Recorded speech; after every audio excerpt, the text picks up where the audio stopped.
The beauty of rowing, you see, is that when you're out there, nothing from the land can touch you, really. You're separate. And the water it's lovely. You know, some people approach it as a passive element, and they just, you know, it's just there, and they have to sort of beat it into submission and make the boat go. But that's certainly not the most efficient way.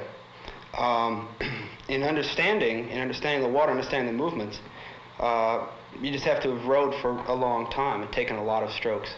And the understanding, again, there is no sort of cognitive, mental understanding. It's just a feeling.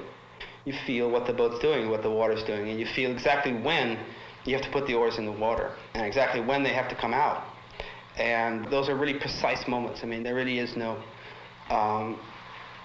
there is no hedging on that. I mean, to be done right, it has to be done exactly right. You definitely have a relationship with your boat. When people talk about, you know, different boats, you know, measurably, the boats are probably all the same. But again, when you get back to, you know, to the human side of it, which is immeasurable, the boat is a feeling. The boat's, you know, it's like a lover.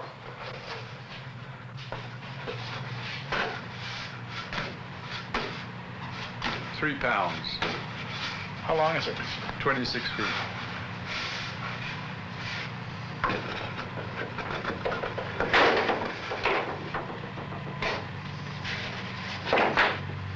And look at that wood, brother. You've almost got to worship it. The years it took to grow.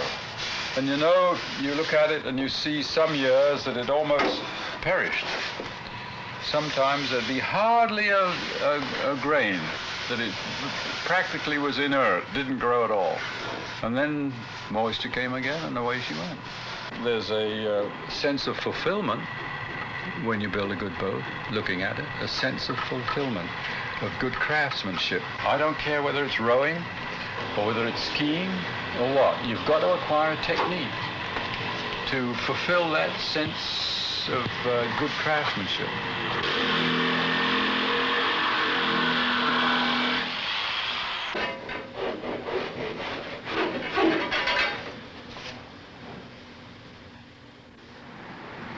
Well, of course, I've been connected with the rowing game in just about every aspect of it, and I've enjoyed it all. To me, the greatest enjoyment is, aside from building the boats and the enjoyment out of making something beautiful, is watching them being rowed, watching what the game is all about. The whole idea of the thing is to make a very delicate thing go fast.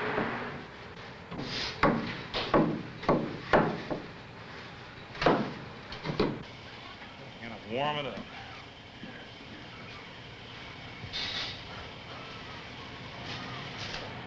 Okay, there it is. The knowledge of rowing of a coach is less important than the ability of leadership, impressing young men. It's like good generals, they're few and far between. Men won't give up their lives. But they told me that when Napoleon was taking his troops into action, he would just stand at the tent, and these generals would come out and his officers, and he'd just look at them, and that's all. That's all. Just shake hands and look at them. Leadership.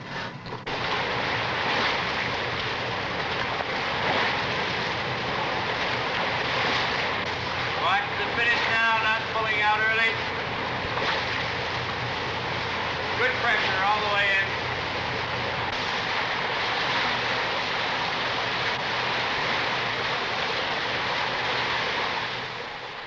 Most people, I don't think, appreciate just how hard rowing is or can be, and how much effort is really involved.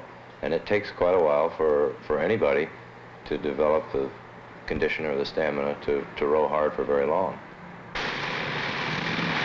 Oh, cut the rod for now, to the right, full length.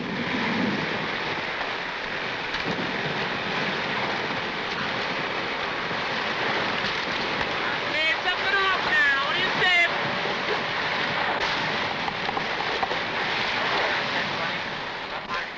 The program, the training program, consists primarily of rowing. The more rowing you do and the harder and the better, why then the faster you're going to be able to make a boat go in a race.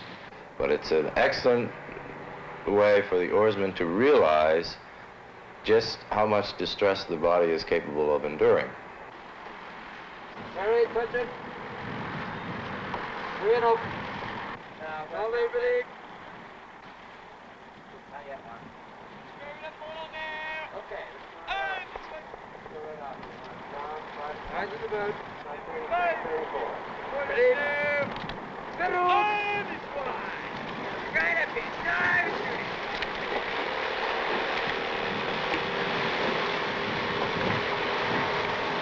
Go for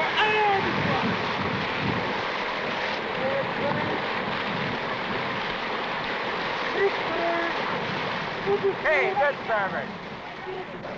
But the whole question of whether the year-long training, or most of the year-long training, and the amount of work required is worth it is pretty easy to answer. If it wasn't worth it, the oarsman wouldn't do it. One sort of difficult aspect of coaching that troubles me is trying to draw the line between your own personal ambitions and the ambitions of your oarsmen. At what point is the program geared to helping them achieve their goals? Or are you, in fact, striving to enhance your own sense of accomplishment and, in a sense, using them to help you do that? It's a difficult question because coaches are competitive with one another. In rowing, of course, there are many, many young men that are participating in the university or in the college for the very first time. Many of the best oarsmen we've had have been the walk-ons, the new fellows. But yes, we do recruit external. We send letters, we encourage, we watch fellows when they race in the rowing courses, and we'd hope to sell our education in our school. But we just as much encourage a lightweight or a heavyweight oarsman, a girl coxswain, a girl manager, or whatever. Because if they're interested in rowing, obviously we want them here. Okay, hold right there, Hagen. Good. Here we go. Ready all. Ready, row. Reaching out now, hands out together. It takes a pure masochist like us to kind of stay with our sport. It's 12 months, and it's really hell at times, but it has infinite beauty. It's graceful, it's masculine, it's feminine, all wrapped up in one. It has grace and poise of a ballerina in gymnastics, and it has drive and explosive power of incredible masculinity. It hurts a lot, but they quickly find out that no matter how much it hurts, you can keep doing it. And we hope that that'll carry over in their racing, that they realize when they're racing really hard that the body's going to say no, I don't want to do this, but they find out that they can make the body keep doing it, and they can make the boat keep going fast. And the people who learn this best are the ones that win the races.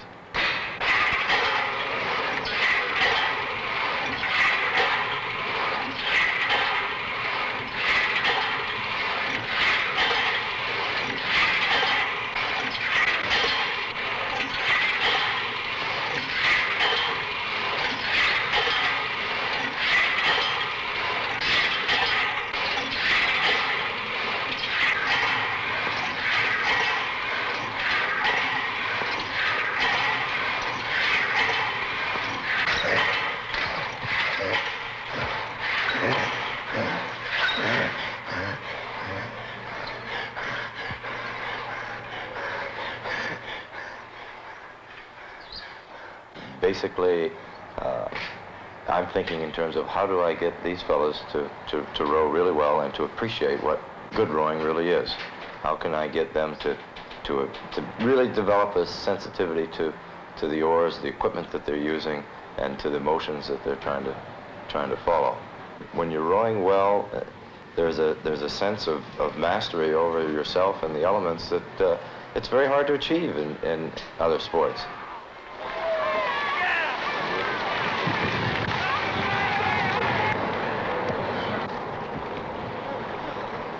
Real nice! Thank you. All right, baby! Stop. Let's have hands on. Ready? Dip. Over sides under. Ready? Up. Yeah.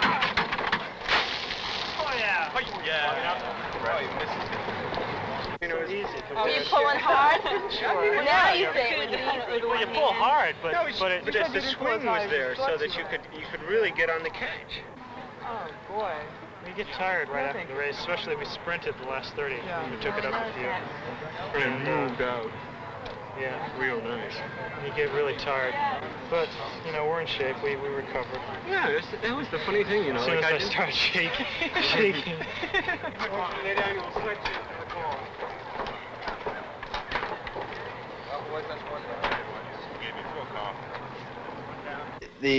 The private schools in England had rowing because it was a good morale builder and a good spirit builder and a good sort of manhood builder. And so the rowing has been instituted in prep schools in this country for a long time. And some prep schools take the rowing very seriously.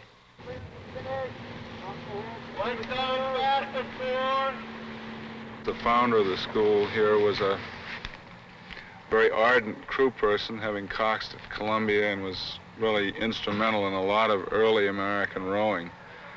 And the fact that the school is on this river is no accident.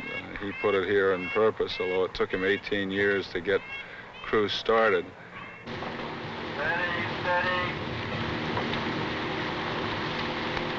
This business of rowing being sport for the elite or what have you, I'm sure is an image that the sport has had over the years. Primarily, I guess, because in this country it's been a sport in the universities to start with, and then in the rowing clubs, which are primarily made up of alumni and graduates of the universities. So I guess I can see where this image has come from. I'd love to see us get more local rowing clubs where you could have these town regattas. England, for example, has one regatta after another, and it's just great fun.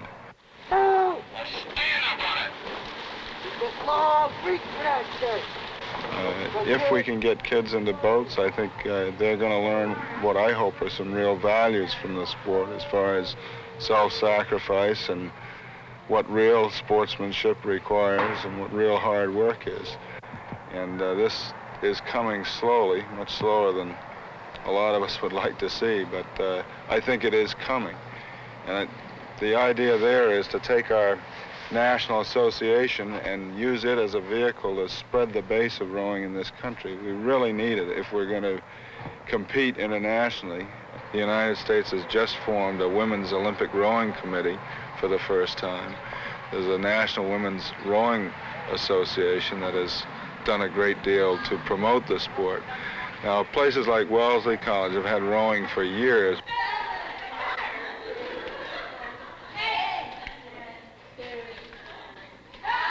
I don't think that they are more competitive than men, but I think in their own right that women have decided that this is something that they really want to do.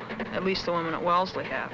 Most of the schools that are now on an exchange program or do have women have gotten a lot of pressure from the women to use their equipment. So they either have to give in or the women go out and buy their own, which is essentially what we did.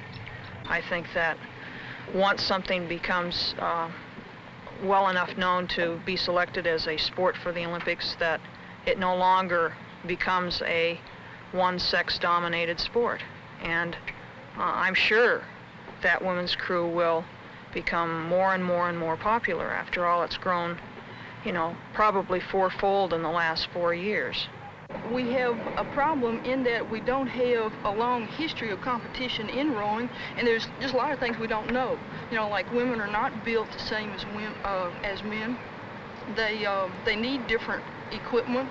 They need to learn how to train. We're trying now to make use of what we know about training in women in both swimming and in track. But it's going to be a long, slow process, I think, of actually learning how to compete and how to train women.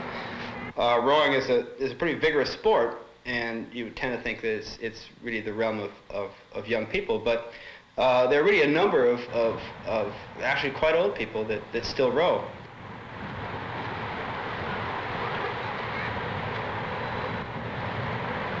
I think rowing has a great deal to offer almost anybody at almost any age. Even when you get to be an old man over 40, you can row in a veterans race with a handicap that we hope is fair. The rewards are physical, and rowing is still a true amateur sport. You make friends with your opponents, and we have a lot of fun at beer parties after regattas.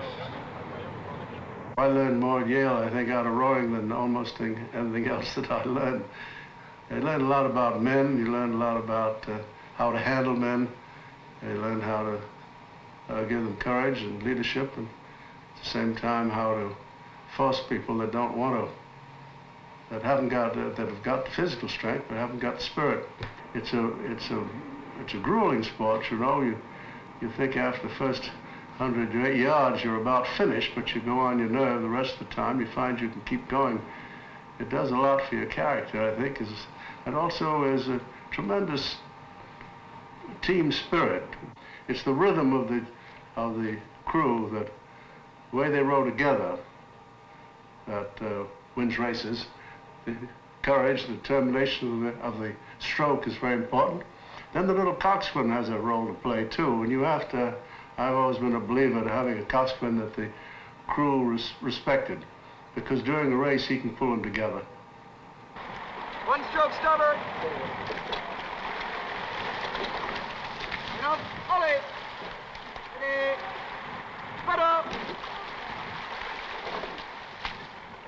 I guess the oarsmen would all say that the coxswain isn't really needed. In the small boats, they aren't. When you start rowing an 8, the boat begins to get pretty unwieldy, and somebody is needed just to steer it. The way we do it here, coxswain's job is a lot more complex. It involves, of course, the basics of steering, but also it involves a kind of combination between cajoling and teaching. Lock them together and you really open up. Finish it out. No tear now. No rushing. 3/4, and all. On this one, 3/4. There's a real problem with having so many different individuals and how they approach what is a really very intense and very painful physical thing. Getting them to approach it, the fact that they're putting out, working hard, and yet your job and the job of the crew collectively is to make them do more. And very often you have a feeling that the best strategy is to be a little nasty.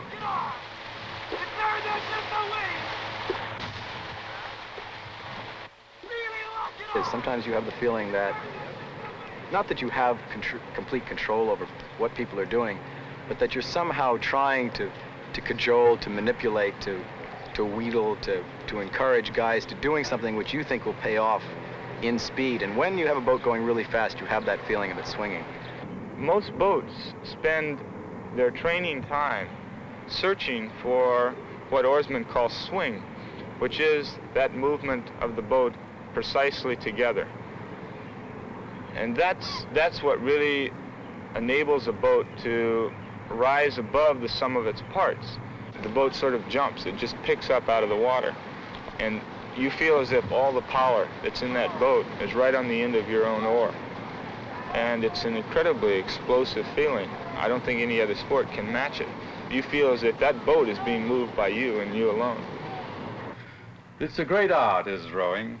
It's the finest art there is. It's symphony of motion. When you're doing well, why, it's nearing perfection. And when you reach perfection, you're touching the divine. It touches the you of you, which is your soul.